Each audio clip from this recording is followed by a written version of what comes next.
Who's ready for some pool talk? We got a great show lined up for you today.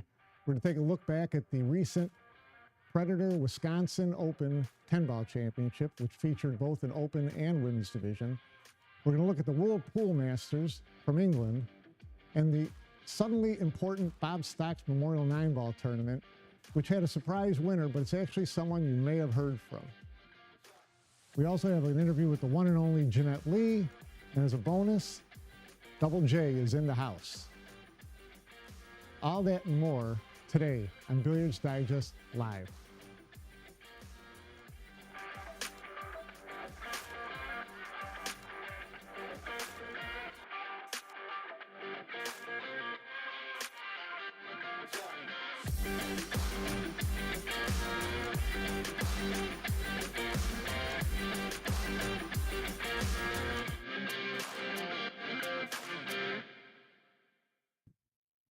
How you doing this afternoon? I'm Mike Pinozzo, editor and publisher of Billiards Digest, and we're here again with another live episode from the American Pool Players Association studio.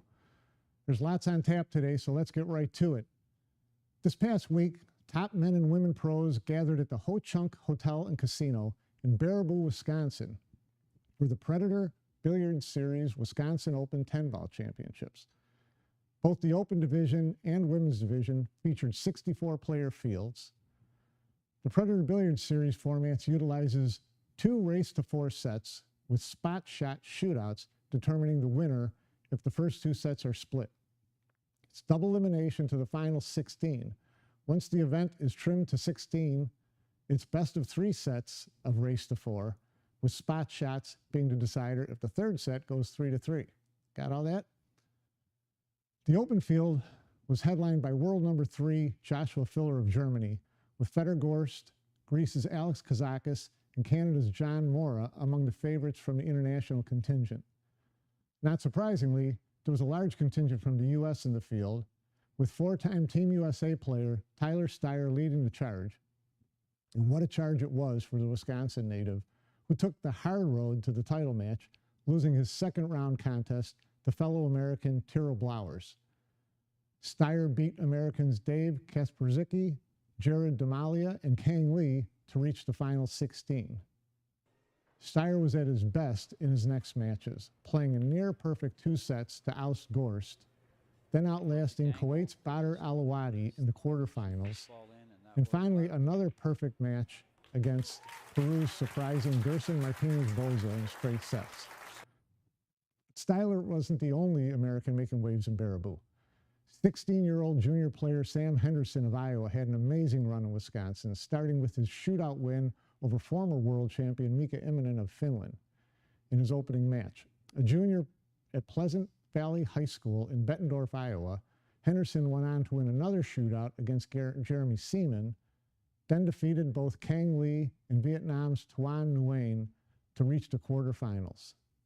In the final 8, Henderson pushed Ukraine's Vitaly Petsura to a 3rd set before bowing out, but not before posting an incredible 5th-place finish. Longtime regional tour player Paul Song of Georgia and Minnesota's Jesse Engel also reached the final 16. But the Wisconsin Open belonged to Filler from the start. The German ace lost just 1 set in 7 matches, that to Alex Kazakis in the quarterfinals. Despite not being at his very best, he coasted to the championship match. In the title match, Filler was up against Steyer in a decidedly pro-Wisconsin arena. And Steyer had his chance in the very first game, but missed the 10-ball. Twice more in the first set, Filler would miss shots, only to have Steyer hand the table back over to him. After capitalizing for a 4-1 win in the first set, Filler was in total control in a 4-1 win in the second set to secure the title and the $22,000 top prize. Following the match, he spoke with Josh about his win.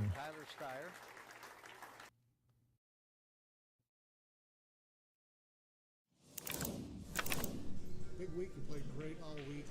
Had the big fan support behind you, playing your home state. What happened in the finals? Too much pressure on yourself? What got you out of rhythm? No, I got distracted a little bit on the 10 ball, lost focus for a split second. cue ball didn't deflect like I thought it would on the shot that I played, missed it, and then didn't really put any pressure on him after that. So a guy like Josh, you have to put pressure on him. And he gave you opportunities in the first set, 2 or 3 opportunities, and just weren't able to finish out the net. Yeah, I just... Get in your head at all?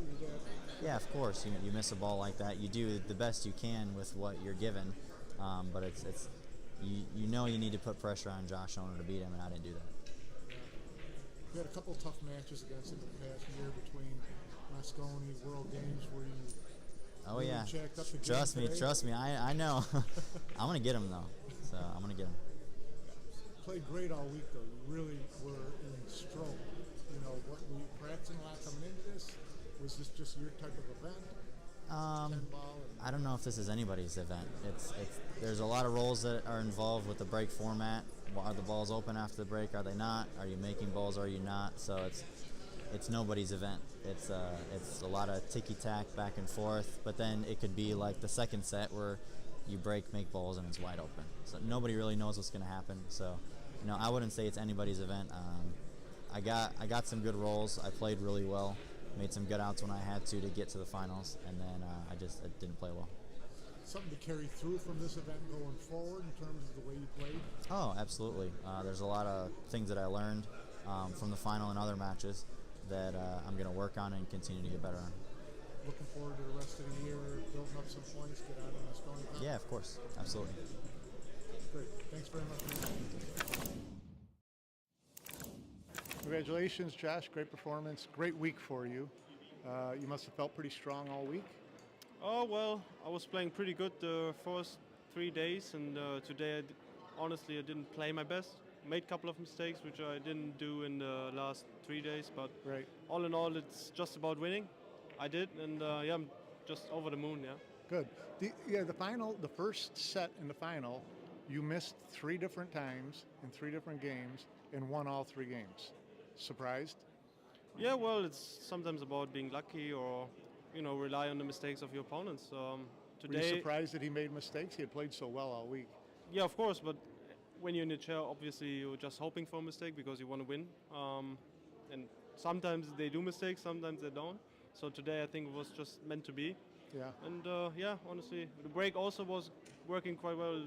Always made a random ball and got position, which is also important. I think that's the reason why I won today.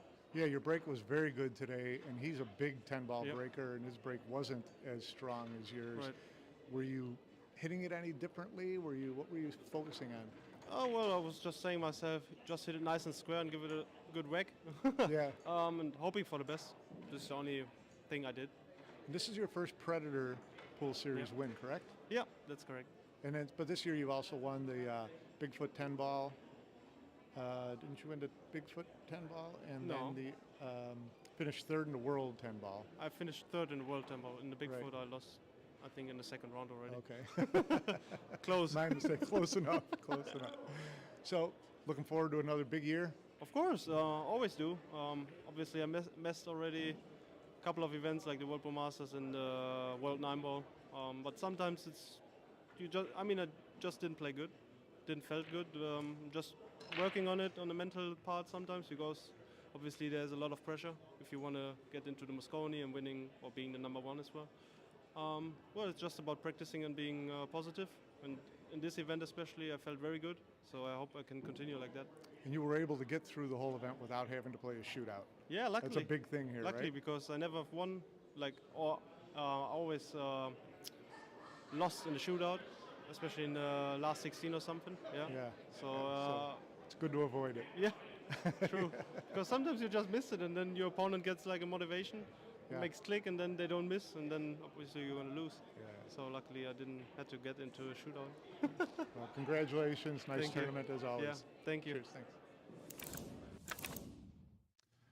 Following Filler and Steyer in the top 8 was Vitaly Patsura of the Ukraine and Peru's Martinez Boza. They were tied for 3rd. And there you see Sam Henderson and Paul Song in the final 8. The women's division in Wisconsin was loaded with top international talent, led by reigning World 9-ball and World 10-ball champion Hsieh-Yu Chao of Taiwan, and also including Kelly Fisher and Allison Fisher. The overall strength of the field was evident when Kelly Fisher failed to advance past the round of 16, losing in the qualification stage to Wanlin Wang of Taiwan, and then losing in straight sets in the round of 16 to Chow. American women players failed to reach the quarterfinals, but America's youth was on full display in Baraboo, with a number of junior players testing their skills against the world's best.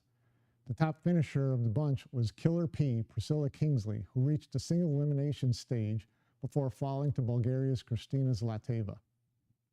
Once again making a spirited run was the ageless Allison Fisher, who reached a title match for the third time in 2023. Wasn't easy, though, as the 51-year-old multiple-time world champion was a ball away from elimination in her semifinals match against Kristina Tkach. After winning the first set, Tkach was closing in on the second set, which was tied 3-3, but shockingly drew the cue ball into the side pocket playing position for the final 10, handing the set to Fisher. Fisher took full advantage of the second chance, winning the deciding set 4-2 to advance to the final. There she met a familiar foe, Chow. Chow had whitewashed Fisher 9-0 in the World 9-Ball Championship match earlier this year. In Baraboo, Fisher jumped out to a 4-1 win in the opening set, but Chow settled in to sweep the next two sets and claim the Wisconsin title. For Chow, it was her second win of the year and moved her into first place in the WPA rankings. For Allison Fisher, second place was all too familiar, her sixth runner-up finish in the past 2 years. Kristina Zlateva and Kristina Tkach tied for third, with Seao, Wei, Fefalova, Steyer, and Wang finishing tied for fifth. Earlier this month, 16 of the world's top players met at the Brentwood Center in Essex in the UK for the 29th running of Matchroom's World Pool Masters, and it was arguably the best version of the single elimination shootout ever. The event featured races to 9, 11, and 13 over the 4 single elimination rounds, and the 14 top-ranked players in Matchroom 9-Ball World Rankings were in the mix, as well as 2 wildcards. Over the years, the Masters has been as many as 24 players and featured races to 7. In 2023, the Masters grew into a serious, merit-based battle among the game's hottest stars. Two-time Masters champion Shane Van Boening was the lone representative from the U.S. One of the betting favorites to win his third title, Van Boening started off well with a 9-6 win over Spain's David Alcaide, a last-minute substitute. But in the quarterfinals, Van Boening ran into longtime rival Ping-Yi Ko of Taiwan, and Ko got the better of Van Boening 11-7. But while Van Boening's exit may have been sooner than expected, he wasn't the only favorite to crash out early in Essex. The do-or-die, one-and-done format took its toll in the very first round, with world number 1 Francisco Sanchez-Ruiz, betting favorite Josh Filler, and national hero Jason Shaw all catching early flights home. Sanchez-Ruiz fell at the hands of wildcard entrant James Aranis of the Philippines. Shaw was obliterated by Ko 9-1, and Filler lost out to Dutch veteran Niels Fayen. Aranis, who received a 5-year ban from entering the U.S. in early 2022 for visa violations, proved his wildcard choice was a shrewd one when he followed his win over Ruiz with an 11-10 thriller over young Polish star Viktor Zielinski. But Aranis' road to glory was also sidetracked by Ko. The 2-time world champion topped the Filipino 11-9 to advance to the finals. And that's where Ko met recently minted world 10-ball champion Eklat Kaci of Albania.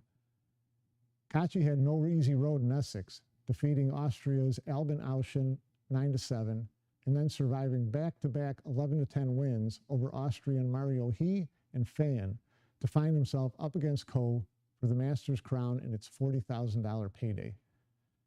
But the Albanian's big break let him down in the final, and the beneficiary of a few fortunate rolls, Ko waltzed to a 13-5 win in his first ever World Pool Masters title. The normally low-key Taiwanese legend broke out of character after his win, jumping up onto the match table, his arms raised over his head. Finishing behind Ko and Kaci as losing semifinalists were Aranis and Fayen, with Max Lechner, Viktor Zielinski, Mario He, and Van Boening tied for 5th. Far from the bright arena lights and high profile of the Whirlpool Masters, another important event took place at the First Break Sports Bar in Sterling, Virginia. The Bob Stocks Memorial, an event that had been run in relative obscurity for 14 years, was suddenly a tournament of importance that last week of April. The event found itself as an official Matchroom 9-ball ranking points event in 2023, with competitors earning valuable points that might allow them spots in major tournaments and, of course, aid their chances of earning a spot on Team USA or Team Europe in the Mosconi Cup. Despite a relatively small prize fund, the Bob Stocks drew a significant group of Team USA hopefuls hoping to steal some ranking points, including Tyler Steyer, Billy Thorpe, and Shane Wolford, as well as Team Europe hopeful Fedor Gorst. But the storyline at the Bob Stocks was all about longtime regional player Billy Ussery Jr., who surprised the field and suddenly vaulted himself into the discussion for an automatic spot on Team USA. In the third round, the 44-year-old from North Carolina made his intentions clear with a nervy 7-6 win over Gorst, the second of 4 hill-to-hill battles Ussery won along his victory trail. He followed that with several big comeback wins, trailing Thomas Haas 7-0 and Shane Wolford 8-3 before pulling out victories. In the title match, young Lucas Fracasso Werner, who had eliminated Gorst in the semifinals, stormed out to a seemingly insurmountable 10-3 lead over Ussery in a race to 13. But as he had during the entire event, Ussery muscled his way back into the match, chipping away at Fracasso Werner's lead and eventually tying the match at 10-10. 4 games later, Ussery completed the unlikely comeback, pocketing the final 9 for a 13-5 win. Not only did Ussery win the title, but his victory vaulted him into 4th place in the current Team USA points ranking for the Mosconi Cup, just behind Billy Thorpe. The top 3 point earners following the US Open in late September will earn automatic spots on the team. Let's check out the final standings from Virginia, with Ussery and Fracasso Werner, followed by Gorst and Shane Wolford in the top 4. Donnie Mills, Canadian Martin Daigle, Thomas Haas, and Tyler Steyer rounded up the top 8. Earlier, we caught up with Ussery to discuss his surprising win, how it happened, and what it means. So, BJ Ussery, Billy Jr., how's it going? Going good. Going good. Congratulations on the Bob Stocks win. I think it was a surprise to a lot of people who don't hear your name as often, but you're 44 now. You're in High Point, North Carolina, correct? Right. And, you know, you've been a really solid regional player for a long time. You know, tell me a little bit about those early days. I think Johnny Archer, Earl Strickland were kind of, you know, in those days in the Carolinas back then. What was that like? It was a lot tougher, I'll tell you that. Johnny was a great player. Earl was around. You had some other guys that a lot of people don't remember. Mr. Michael Coltrane. Was a great player. Yeah, great player. And he was underneath Johnny Archer in this area. I mean, the competition was a lot stiffer, I promise you that. Yeah. So, you know, you were a regional player. You played a lot of tournaments in the Carolinas, Florida. You also played some league events. You know, you were in a APA league, a BCA league, I think, and you were actually on a national championship winning team with the in the APA, correct? Yeah, that was a good time, man. I was still working a full-time job back then, and so I wasn't playing pool as much, you know. And I like playing with those guys, man. They're pretty good. Yeah, that's great. Let's talk about the Bob Stocks Memorial. Really solid field there, obviously, because it's Mosconi Cup, you know, Matchroom ranking points. All of a sudden, a lot of people showed up there. Tough field. And you played really well there, although, you know, you had to come from behind in a lot of matches. That's probably not your game plan, right? Of course not. But in that format, you can get behind because the other guys play so well. Yeah. I mean, it's winter break. You know, they don't just run out and then it's your break. They Right. get to go as long as they can. Right. Those guys play good, man.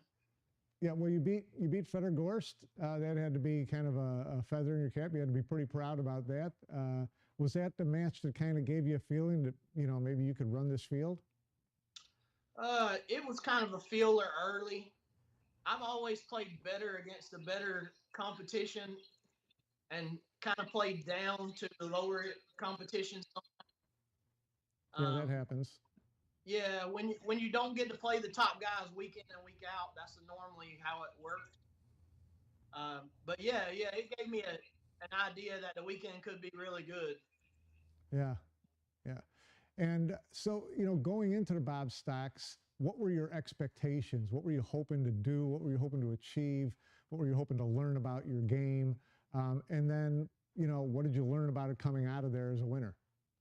Well, I went there as almost like a heat check, where I'm at for the month.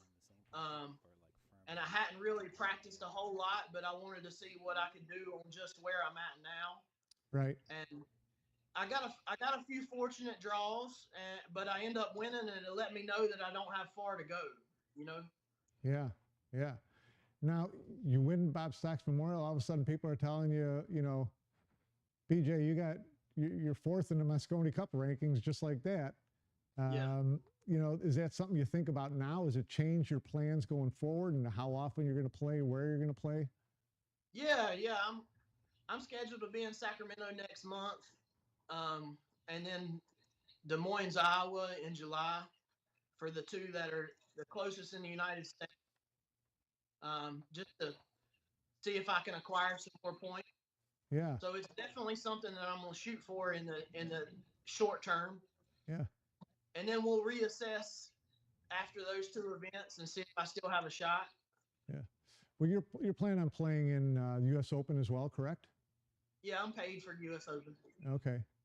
So what would being on Team USA mean to you? What is that? You know, why is that such a big goal? What is that? Being on Team USA, making Moscone Cup. It goes along with just everybody knowing you and you finally getting recognition for what you've done. You know, I've been a winner in the regional event for 3 decades. Right. But nobody knows who I am on the national scene because my name's not pumped into the media. Right. Right. Well, you know, you can pump it in there by winning more of these tournaments, BJ. I agree. I mean, I've won pro events before, the Mucci Open a couple years ago, and right. They didn't even do an article about that. That's my fault. But no, it's so, but you know, part of the reason, you know, for regional players like yourself is that the cost of chasing Moscone, the cost of being in all these events, it's significant, isn't it? Yeah. So it's, you know, is that the main reason you kind of stayed more on the regional level? Yeah, that's exactly the reason. I mean, I've paid for several events now, and it's costing me about $2,000, $1,500 an event.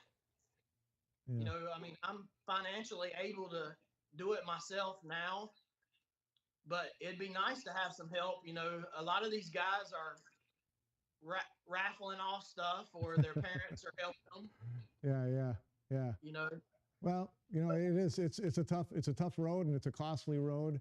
But you know, we certainly wish you the best going forward. And I'm looking forward to seeing your name more often, and can't wait to see how you fare in a couple of these upcoming tournaments. Hey, I appreciate it, and hopefully I'll earn another spot so I can talk a little bit further. You know, get a little bit more recognition. We would enjoy that. BJ Ussery, thanks very much for your time. Appreciate it, bud. If you're like me, you love the story of an under-the-radar regional player making waves against the high-profile stars, right? It's like golf's club pro Michael Block making his run at the PGA Championship last week. It makes you want to get out there and practice more in hopes that, you know, one of these days you're going to find that kind of magic. Well, we've got you covered there too. We're going to help you get your game to the next level with the help of former U.S. Open champion, Moscone Cup winner, and 3-time Moscone Cup captain, Jeremy Jones. Check this out. Hello everyone, I'm Jeremy Jones and this is the first episode of The Coach's Corner. The Coach's Corner will be aired each episode of Billiards Digest Live, and we'll be trying to bring you some easy information that will cover all levels of pool players. Here in our first episode of The Coach's Corner, we'll be going over 3 key fundamentals to better your habits and stay away from future headaches. Those three fundamentals are grip pressure, location of the backhand, and also your bridge length and how those 3 things really go together. We'll first go over the grip pressure. Grip pressure is something that causes a lot of headaches when not done well. It leads towards a lot of other bad habits and is just a very, very important part of our game. So when we talk about grip pressure, I want you to think of 2 words, loose and or relaxed. Those will keep you to where the cue does a lot of work for you. Under tense situations, we tend to want to grip the cue a little more anyways. So if you can stay loose from the start, it will help you when you're competing or any high pressure situation. Now, the grip pressure, another thing I like to remind people is you're always going to hold the cue. You don't have to really force holding the cue when you're playing pool. It's just something that's going to naturally happen. So if you can stay as loose as you can, it's just going to reap the rewards later down the road. Now, when we talk about grip pressure and we move on to the next segment, which is the location of the backhand, this is something that has pretty much rung true ever since I started playing pool and probably long before, is what we want with the backhand. Is we really want to be at 90 degrees. Of course, with the loose grip, this helps because 90 degrees becomes where gravity really takes place and starts to put us in a good position with the backhand. Now, if we can stay loose and in a hanging position, we can learn to just bring the cue up to that position and just get to feel to where the arm is just kind of limp and hanging. This will actually produce a lot of easy power, which we'll learn more about in later episodes.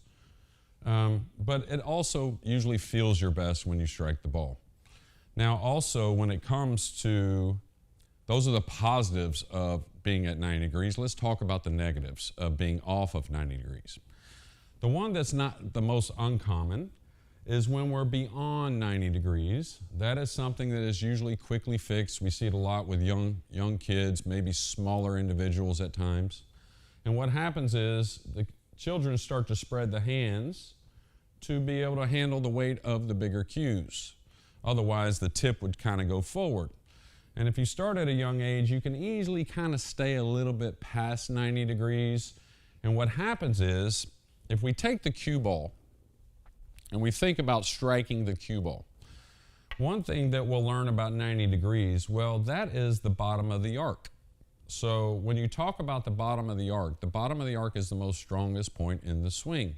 So that is where we want to be at whenever we are striking the cue ball.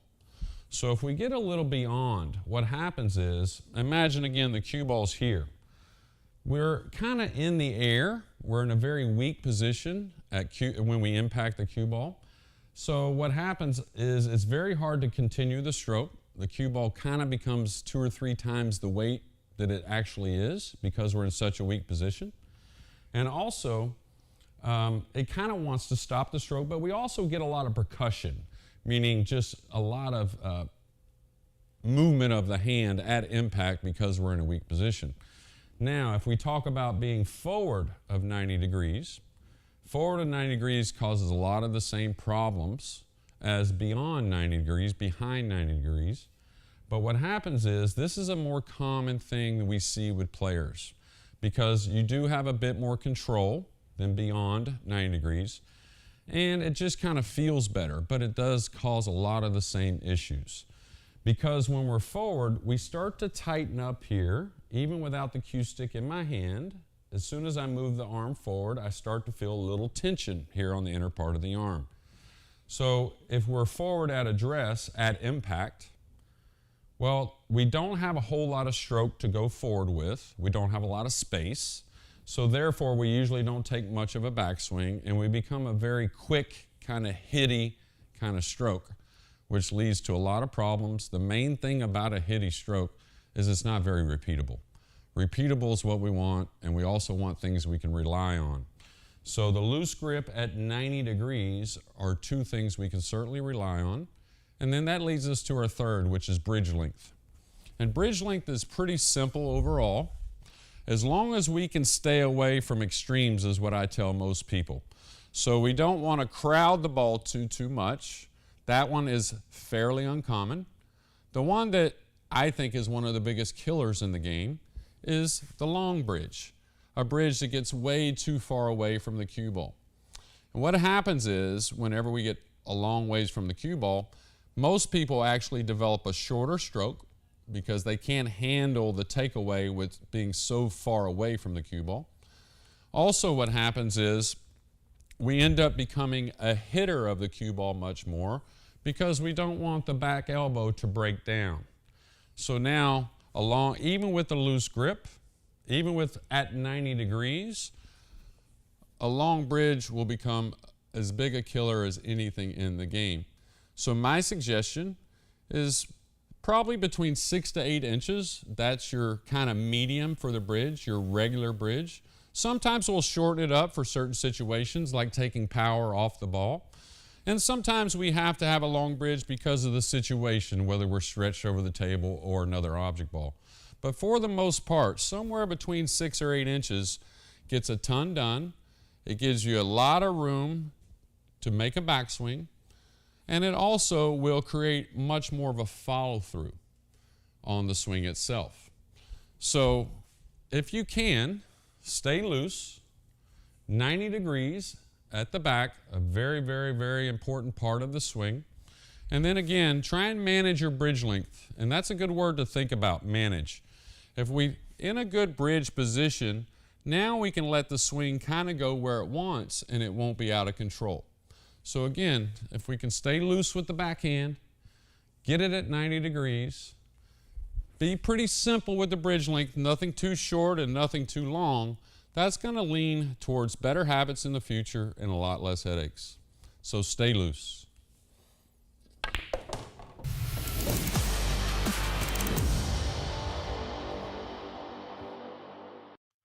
Great stuff. You can never get enough Jeremy Jones, right? But don't go racing off to the practice table just yet. We've got more for you today, and this is really special. Sit down and catch up with our very favorite arachnid, the one and only Black Widow, Jeanette Lee. Welcome to our favorite Hall of Famer, Jeanette. How are you? I'm good, thank you. I got to tell you, sister, you look great. You look great. How are you feeling these days? Give us a little update on, your health situation, recent doctor visits, your stamina, your strength, all that kind of stuff. Okay, I'll tell you, I'm doing a lot better. I think that my energy is more, and my will to get out of bed and get moving, which is still difficult, I think, for so many people out there.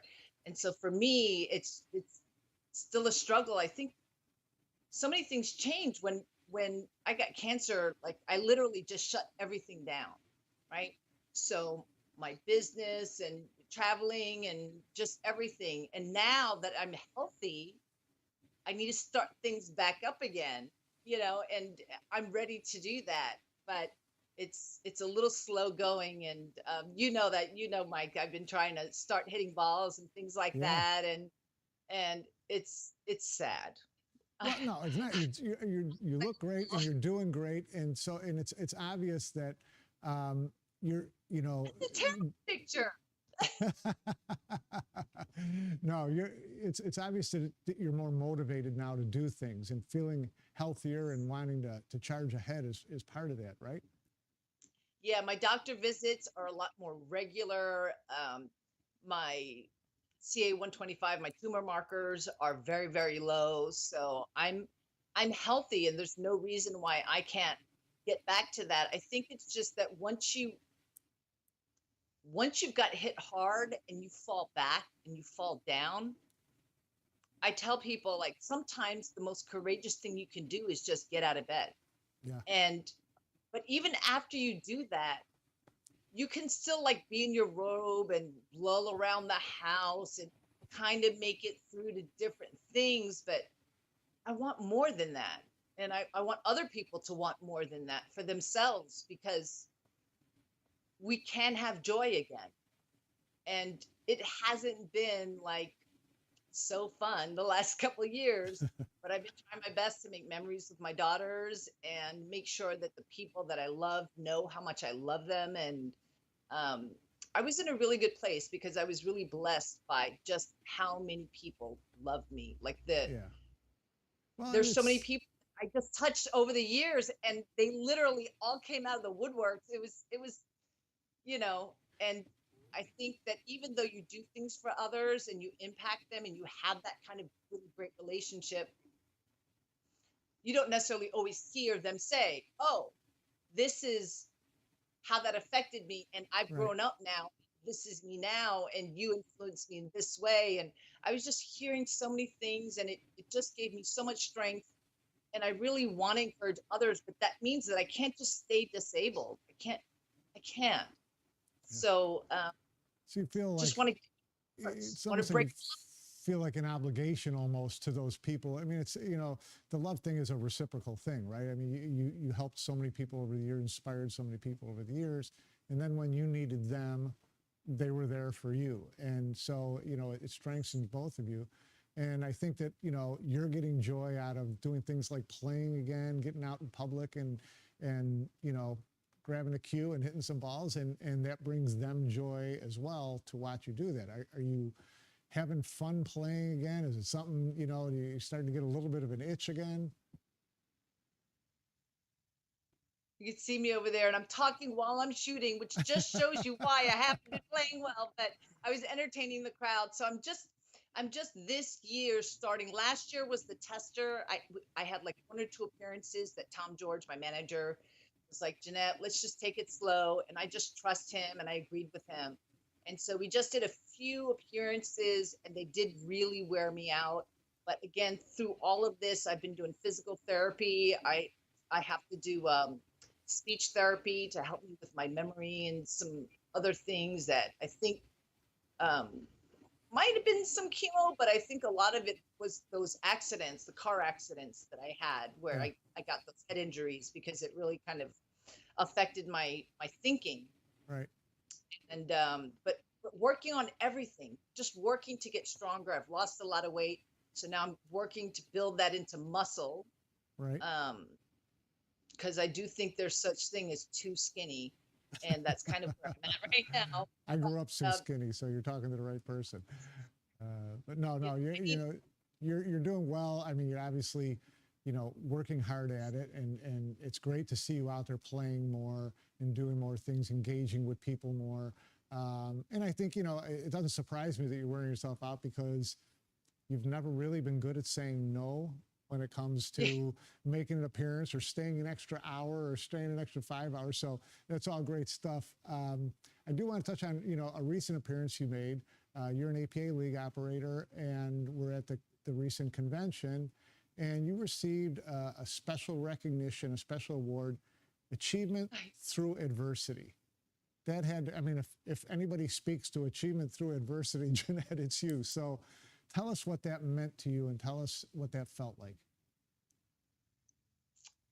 It wasn't, there was a big decision because APA really didn't, they did not ask me to come out, because I don't think they wanted to push me to travel any sooner than I was ready. But I wanted to be at the APA League Operator Convention. I wanted to, and even more importantly, the Pool Player Championship right after that for APA, just because of my players from Tampa Bay APA. But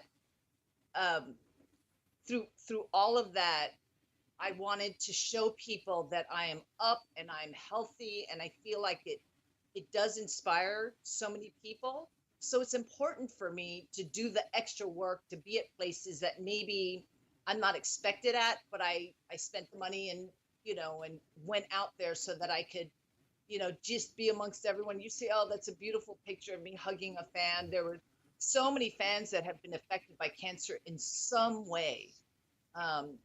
So many losses, so many current struggles. that I hear from people on Facebook or Instagram or, something like that. And I feel obligated to, just keep it going and not give up, and to want more than this. I want more than just existing. And I'm the Black Widow. I feel like I kind of lost that. And right now my game is just don't even my game, I can't believe my vision is started getting messed up. But I feel like, why can't I play pool again? Why can't I? But it takes some work. It's going to take a lot of work to do so well. And well, you should stick at it. You shouldn't be real critical of yourself at this point in terms of your abilities. You should just enjoy it.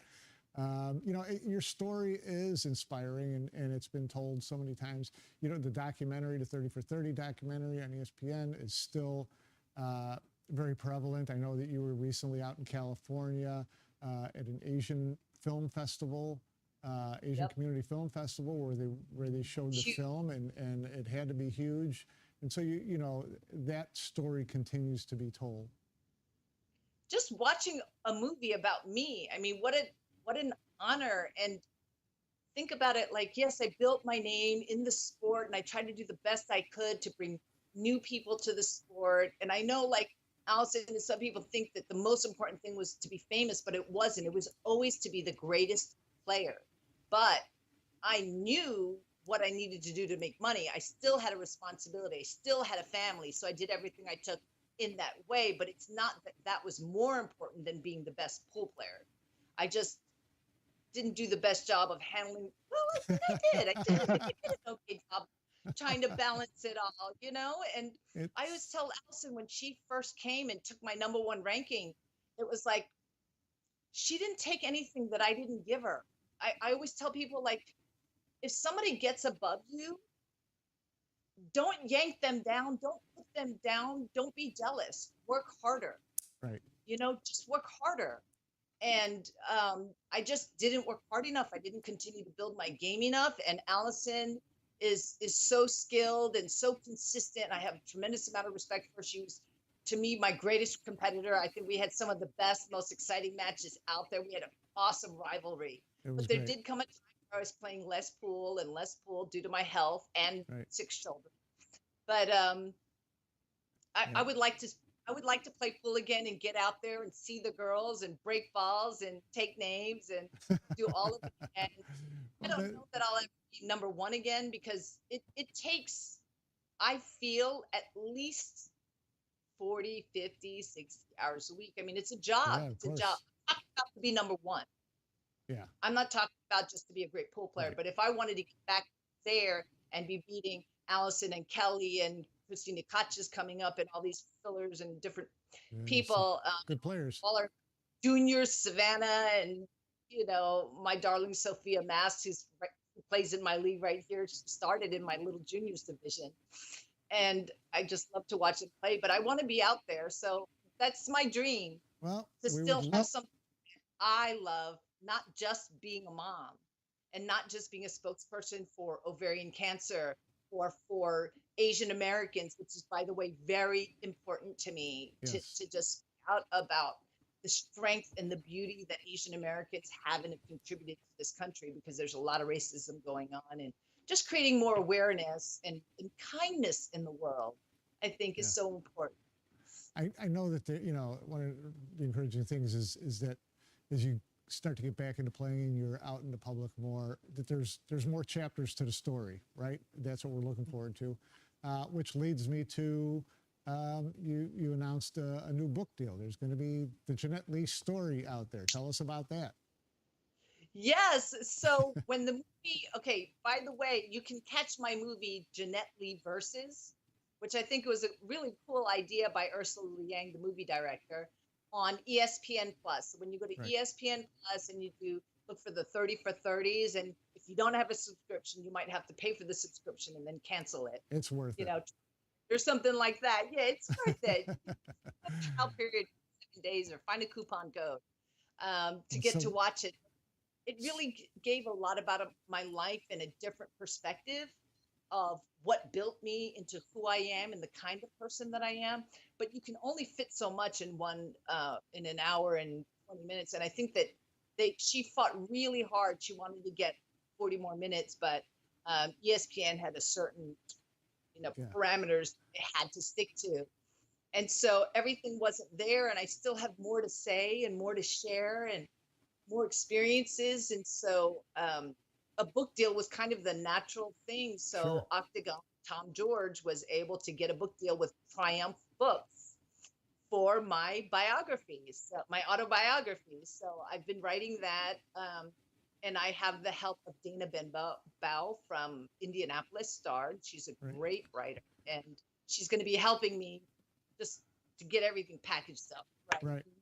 Things like that. But What's the timeline on that? And is my chapter in the beginning of the book, or is my chapter more in the latter part of the book?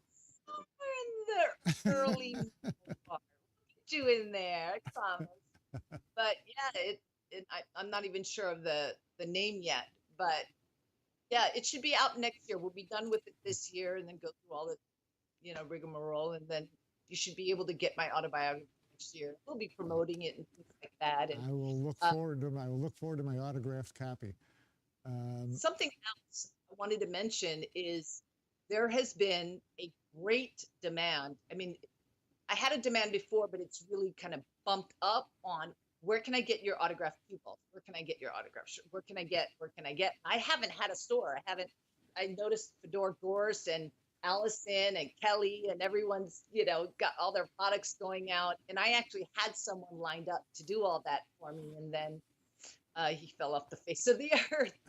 So I kind of start over. So we are just now got reconnected. And I think that we'll be able to get a store going on pretty soon, in which case you can go to blackwidowbilliards.com Nice. or .store to actually get products from me.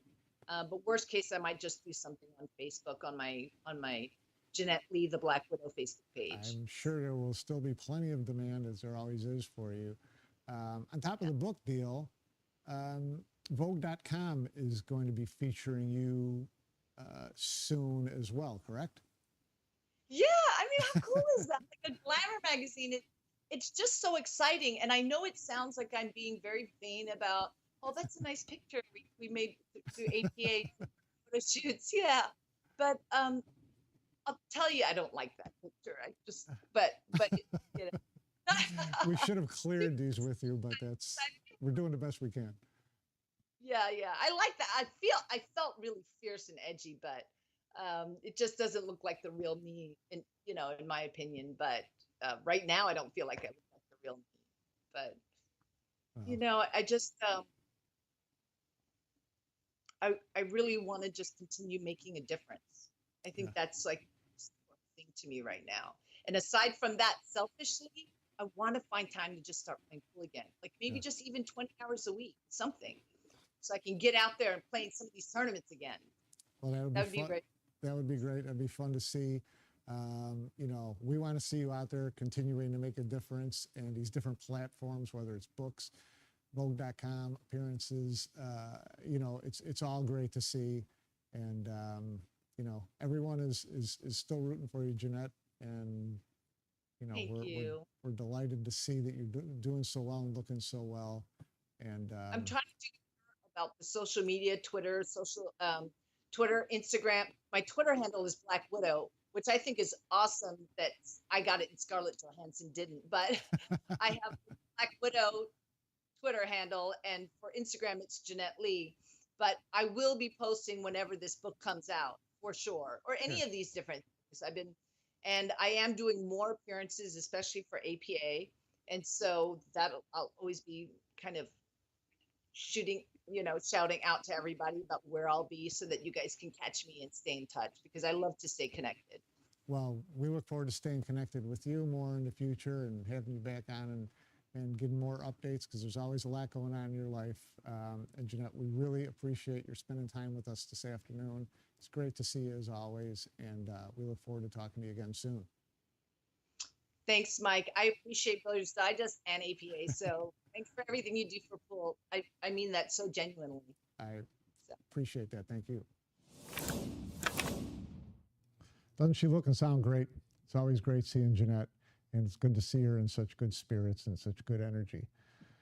Now let's bring in Jeremy Jones back on and get his thoughts on some of the recent events, an upcoming major, and of course the Moscone Cup. JJ, a lot going on in professional pool these days. Every time you turn around, there's a big tournament coming up, or a big tournament just happened. You were just in the UK for the World Pool Masters, which was, I think, far and away the best World Pool Masters they've ever run in terms of the stacked talent and the format and the conditions. Give me your thoughts on what that was like. What did you take away from it? It was great. It was a whirlwind, I think, from the beginning, with so many of the top seeds, you could say, going down early. It started us off on some great stories with James Aranis and Niels Fine making 2 serious runs at that title. And I think just the setup overall is going to continue to give you some great Whirlpool Masters going off the rankings now. Two wild cards, which certainly makes sense. It's just quality. It was just quality all the way around. Yeah, and with the format change and the players playing more often, we saw a lot of upsets there. But really, were they big upsets? Well, on paper they were upsets, but big upsets, no. And I think FSR, what he's done the last. Yeah, you're surprised to see him lose at all. Yeah, exactly. And the surprising thing wasn't maybe that he got beat. In my mind, anyways, there were some shots that he really hasn't had go that way for him for a good year and a half. So it's something that we're not going to see much from him, but it is good to see that he's a little human. Yeah. And it opened the doors for some other players. Yeah, there were some players who put in some great performances. You mentioned Aranis; he was great. It's great to see Pin Yi Ko, back kind of after a couple years off. It took him a little while to get his game back, but he's such a talent. Yeah, absolutely. And, he started off the event with the best match performance by far, ended real well. Had a little shaky in the middle, like a lot of players did there. Tough conditions. You could tell everyone wanted it. Yeah. Very difficult table as well. Yeah. But yeah, prior to the pandemic, I think he was coming back into form like a even better player than his world title had spoken of maybe just a few years before. But he's going to be a contender pretty much every event. Yeah, he is. And Kachi, we saw him at the World 10 Ball and then saw him at the World Pool Masters. Seems like he's really starting to get his game back into that top form. Yeah, and he's so skilled. I always thought he had an advantage with that frame he has. He's a big boy. Yeah, easy power. And I talk to Kachi a lot when we are around each other. We just tend to get along real easily ever since I've met him. And I think he's just in a real happy place with his life. And not saying it was bad prior, but he's just maturing a little bit, looking more towards the years ahead of him rather than just what's going on today, like we can do as a young man. Yeah. And I wouldn't be surprised for a big win from him. He always reminds us how great he is. Yeah, he's a phenomenal player. Yeah. Niels Fine had a nice run there, still in the thick of things, in his mid-40s now. He's a contender, seriously, for Team Europe. Right? For Moscone Cup. Absolutely. 4-time Moscone Cup MVP. You talk about our sport being able to play late in years. They always say, well, if you have your eyes, you stay in shape. Yeah. This and that. Well, he kind of fits that bill all the way around. Oh, yeah. Right? And he's a hard worker. I think he's rekindled some of his own spirit away from the table, doing some teaching things and working with other players and just kind of maybe reminds him that he can do it as well. He can still do it.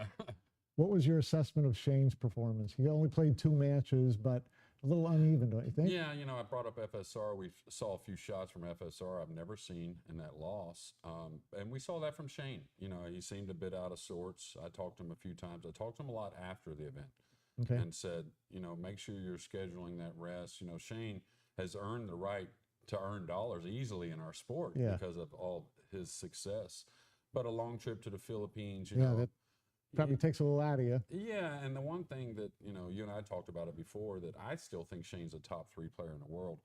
The only thing he has to do, he has to remind himself that, of course, of that. Right. And then he has to remind himself that he can still compete and still win the biggest titles. He's just got to maybe schedule things a little bit like he's not 25. you know, like go, go. Yeah. And we'll see some great results from him, I think, as well. Yeah, we would look forward to that, right? Yeah. So on the other side of the coin, you had the Bob Stocks Memorial. Mm-hmm. You know, not high profile, completely different feel to the event, but really an interesting event for a lot of reasons. Yeah, we had, of course, a winner maybe we didn't expect, a second place youngster in Varner that came through. A great field. It was a good quality field. Yeah, exactly. Feder Gorse, I think, came third or fourth. A lot of other good names in there. A lot of Americans that showed up towards the end, which was nice. But to see BJ win was something special, I think. And also what's going to happen, I think, with those smaller ranking events, they're going to grow. Some are going to grow quicker than others if they put the time and efforts into it. And you know, those names showing up to the Bob Stock certainly helps that future. Well, and of course, it being a points event, you can see already how it's changing the profile of a lot of these smaller, what used to be regional events. It all of a sudden become important. And you see in the case of BJ, how one event can, you know, in the U.S. rankings can really take you a long way in the points standings. Yeah, at this point, anyways, you know, the good thing is we have a ton of those smaller ranking events. So, you know, we hope that all those players can make those. You know, we understand they can't make all the overseas bigger events, but you know, those events are to kind of, as they get done at the end of the year, kind of give us a picture on what the players are doing. Yeah. Coming up, we got the UK Open. You'll be over there for that. Mm-hmm. $200,000 matchroom event. You know, another in a long line of big open tournaments, you know, 256 player tournaments. What are you looking for out of that? Probably some more news stories. You know, it seems like we've had one at every Great Nine Ball event, one way or another. Sophie, yeah, exactly. Uranus. Well, FSR itself. FSR, you know, for the last however long, you know, that's a story for him to keep running the way he is running. But yeah, the UK Open, I'm sure will give us plenty of stories. More fight. Talk about it all the time, that the rule change and the interest in the game and the players really putting in the time has given us what we like to see as spectators, which is that aggression. Yeah. And you can tell by the end of the tournament, whoever wins, they really earned it. Yeah, really earned it. Favorites going in? What are you thinking? Well, you know, I kind of feel like Filler, you know, he just had a really nice win here in the States. But he's kind of been neglected a little bit on some of those matchroom events, right? And he's the defending champion. Right. I think he's going to have extra effort this week. I don't know exactly how that's going to come. I just think he's going to set the tone for himself early. I think the rule changes have hurt him a little bit. Not saying he can't handle it, but, you know, prior to the rule changes, it was purely offensive game. Yeah. And he's probably the best in that regard. Yeah, you no, know, he's, so you know, yeah, he doesn't miss much with an open shot. exactly. So, you know, maybe he's had, you know, now a year of seasoning with that, understanding he's got to do a few things different at times, and you know, he just can't make a mistake and expect to overcome it with 4 or 5 racks later on. Yeah. You know, so. Do you think that with the format changes and the size of the fields and the strengths of the fields, you know, with everybody playing more, everybody's just getting better. Are we likely to see another dominant year like we did at FSR, or do you think that we're going to be seeing, you know, 10 events, 8 different winners? I think you'll see someone, you know, really kind of be on top. I think we will see that. It's hard to do. It's hard to predict that. Yeah. But it's between the ears, our game, you know, and, you know, when you look on paper, the physical attributes of one player to another, you know, even if someone's better in every category, it's very small. It's very, very small. You know, as Tiger Woods always said, I'm 2% better than the rest of the field, but it's a solid 2% or whatever it is. But it's the same thing there. If they can stay mentally strong, I think that's one thing that FSR showed. You know, Tyler Steyer hit me up a few months ago and asked me what's the difference with him and the rest of the field is his commitment physically when he's down on the ball. You know, we can all have bad shots, but he has regrouped as well as anyone I've ever seen these last 18 months. So if someone can stay mentally strong between the ears, get the rolls at the right times, and break and get a shot, I think we could see some dominance. Well, the draw is out for the UK Open, and the Americans, there's actually going to be 10, 11 Americans over there. We see here the top U.S. players. Recognize any of the opponents? The guy Skyler's playing, I'm pretty sure I've seen him hit a few balls. Otherwise, not really.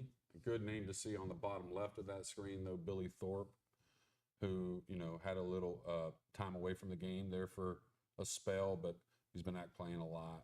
Yeah. He's had a victory there in Florida. He really figured out he wants to be out here playing pool with the best in the world, and I think that's a good sign. And it's nice to see, 10, 12 Americans going to the UK to play in these international tournaments. I mean, these guys they're with the more tournaments and the more opportunities, they're making the commitment. Yeah, they're making the commitment, and just like the fans and the rest of the world, I think they're starting to realize the commitment is what it takes. I hope the fans realize. I think it was the Whirlpool Championships that we carried as many into the final 64 as any other country.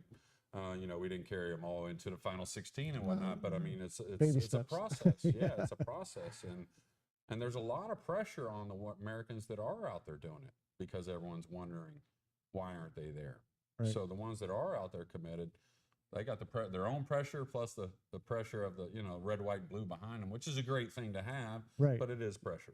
Yeah, but you want that pressure. That's you're going to see who comes out ahead, right? That's, absolutely. That's the way you get there. Yeah. Okay. Well, let's take a look at some of the current ranking lists, and we'll start with the Matchroom 9-ball points rankings. See here, we've got Francisco Sanchez Ruiz, number 1, and SVB number 2. Niels Feijen, we mentioned, number 10. It's great to see him, in the thick of things. You look at that list, one American, which means, the fight for Team Europe is going to be pretty strong. Yeah. But how do you assess that top 10? Mario He, you're looking at a couple of, players here who really, Mario He, we've talked about him before, knocking at the door. When is he going to break through? Well, I think you got to bet sooner or later. I think many of us would have lost a bet on that already. But Mario, I see as like a FSR, super high ceiling, super talented, knows the game, can come with a shot. It's really kind of odd why he hasn't won that big event with so many, semis and quarters under his belt. I think even more dangerous maybe than FSR. When he gets that win, I think it's not an if, it's a win. He gets it. I think he's the type of player that can go on a serious run. So do you think he's looking at FSR and saying, I see the blueprint. I see how this works. Just get me across that first finish line and then get out of my way. Is that the mentality you have to have? Yeah, absolutely. I think a lot of people have some refreshing thoughts of themselves from FSR and what he's done. Especially because it wasn't let me hit the scene like Josh Filler and win a bunch of tournaments, at a very young age. Right. It was a grind for 7, 8, 9 years. It was running around with a player that consistently did a little better than you, which David Alcade, which isn't the worst thing in the world. Same thing for Mario running around with Albin. Exactly. So, but that's a building step, and not everyone builds their house the same way, but that's a solid foundation for FSR, and we've seen what it's done, and I think it's going to pay the same for guys like Mario. Yeah. Well, we look at the rankings list, and it obviously leads into the Mosconi Cup rankings, and currently you look at Team Europe got Fedor Gorst in number 2. It's always only been a matter of time before you're going to see him on Mosconi Cup again, right? Wojciech Swiatek from Poland, number 5. So, that top 3 for Team Europe, pretty strong setup right there with FSR, Gorst, and Mario He. Yeah, absolutely. And, those are 2 of the guys that haven't been on 2 of the winning teams the last 2 years. So, real deep there. We always talk about it every year, and I think it's talked about more, of course, because they're on the top of the rankings, the 9-ball rankings aside from the Matchroom. The thing is, this year with the U.S., we're going to have a lot more of a fight for it just because there's so many more players playing. Well, let's talk about the U.S. list. Skyler's on top. Shane's number 2. You kind of always make that assumption that those 2 of those 3 automatic spots are going to be Skyler and Shane because they're far and away the strongest players. But that number 3 spot, that's a lot of fun if you're a U.S. fan because that's completely up for grabs. Yeah, it's completely up for grabs, and it's not something that's going to fall off into somebody's lap. You know, that kind of looked like that may be the suspicion if that was the case years ago, you know, 5-6 years ago, maybe, for using this type of ranking system. But now, with all the events and things, you can kind of, you know, go out there and stake your own claim, right? Or Right. make your own, you know, make your own stake on claim, right? Right. But yeah, the third spot now is, like I said, not going to be handed to somebody. They're going to earn it, and we'll see. You where got it goes. some interesting names in the mix. Obviously, BJ Ussery is in that mix right now, and he Yeah. talked about getting out there and playing more because now there's something to chase. And so that number 3 spot does kind of open it up to guys like him, guys like a Shane Wolford.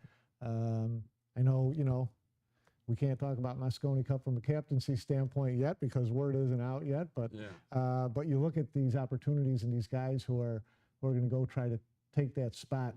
Encouraging to see that with these other players. Absolutely, it is. I mean, you know, I was never a player really to say, "Oh, I hope this guy don't make it." You know, I would look at something and say, "Well, if this guy was to make it, he may be a tougher fit, and I got to figure that out, right?" But more or less, you want a numbers game, you know, like Europe has, right? The more numbers you have, the more things are easily placed. So, Yeah. you know, I think the Greg Hogue story last year Made things interesting. Yeah, and it really opened up a lot of eyes and Right. doors, and you know, and I think what also happened is people were waiting to see is that a one-time story that came about because it's this year. And the thing is, with all more events being added, we understand that now it's real concrete for a lot of people to be able to try and get into that third spot. It is. So, Yeah, you can just look at the numbers and follow them through, and yeah. yeah, it's gonna be a lot of fun. Let's check in with the WPA World Rankings. With the men, FSR is still on top. Not a lot of change there. Kachi, with his World 10 ball win, jumps into the number 5 spot. Gorst is in the top 10. Conrad, you know, you've got a couple of Polish players in there. Solid top 10 there, that's for sure. No Americans in the top 10, but I think that'll change before the year's out. Any thoughts on the men there? Yeah, the youth, I think, of the top 10 gives us a lot of it gives us a lot of bright feelings for the future of our sport. A very athletic top 10 too, which I like. A name that I see that's really could jump and make that real serious turn at any moment is Sanjin Ivanovic. He's put together some really quality matches at some really big moments here the last year, and he's a young kid that doesn't like to lose. He takes it kind of hard, but I don't mind that overall, especially if you can keep it in check a little bit when you're away from the table and practicing. So I think you might see something special from him, even maybe at the UK Open. The women, you get to see the women often. I mean, the women's top 10 in the world, you've got Kelly and Allison as 2 and 3, which is amazing. Chow's, you know, has been a beast for the past year. Again, no American women in there, but you know, we see encouraging signs with American women at the younger levels, don't we? Yeah, absolutely. I talked about it, how sweet they are, but as soon as they get down on the ball, Killer. It's like, whoa, man, yeah, okay. But yeah, I actually was fortunate enough to work with a couple of young ladies, Sophia Mass and then Kaylee McIntosh, who good young player. Yeah, have had some really good results here early in what looks like quite a few tournaments for the ladies to play in here. And it's great for the young ladies to be able to, you know, it wouldn't have taken a whole lot longer to where the young ladies wouldn't have been able to rub elbows and compete against an Allison Fisher or Kelly Fisher or some of the veteran players out there that you know, offer so much. So yeah, really good stuff. It is great stuff. Finally, let's see what's coming up in the next month. We've got the Scottish Open starting right away tomorrow. You can see that on Matchroom Pool's YouTube channel. You got the UK Open and the Spanish Open, which will be 2 major events on DAZN, which is subscription to Chuck Markulis, which is going to be in Sacramento at Oscar's place on Post Up Facebook page, and 2 WPBA events, Iron City and the Soaring Eagle Masters, both on the WPBA live stream. That'll do it for us. Thanks, Jeremy, for your always insightful perspective. Thanks to all of you for tuning in. As always, may all your shots be hangers. We'll be back again soon with another episode of Billiards Digest Live.